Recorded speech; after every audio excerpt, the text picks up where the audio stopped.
ఇది నిజ జీవితానికి చాలా దగ్గరగా ఉంటుందండి. మనం చూడని ఒక డిఫరెంట్ కోణాన్ని ఈ సినిమా ద్వారా చెప్పాలి అని మేము ప్రయత్నం చేస్తున్నాము. మార్చ్ 6వ తేదీ రిలీజ్ అవుతున్న ఈ సినిమాలో చాలా యాక్షన్ ఎపిసోడ్స్ ఉన్నాయండి.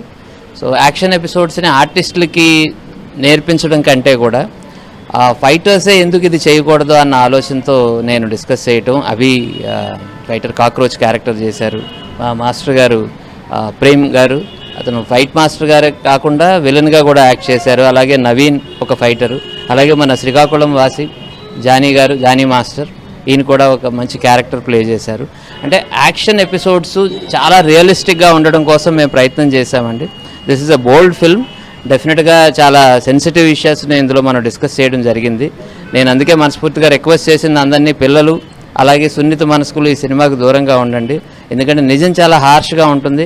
ఆ హార్ష్నెస్ని ఎంటర్టైన్మెంట్ వేలో చూపించడం కోసం మేము చేసిన ప్రయత్నం మీ అందరికీ నచ్చుతుందని, శ్రీకాకుళంలో కిన్నెరా థియేటర్లో రిలీజ్ అవుతున్న ఈ సినిమాని మీరు విజయవంతం చేస్తారని, ఈ సినిమాలో నటించిన నటీనటులందరినీ అలాగే టెక్నీషియన్స్ అందరినీ కూడా మీరు ఆదరించి ఈ సినిమాని పెద్ద హిట్ చేస్తారని.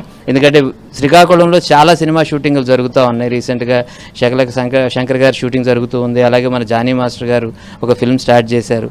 నేను సోంపేటలో చదువుకున్నవాడిని. నేను శ్రీకాకుళం జిల్లావాసిగా ఈ జిల్లాతో నాకున్న అనుబంధంతో నేను చెప్తున్నా, ఈ న్యూస్పేటలోనే ఉండేవాడిని.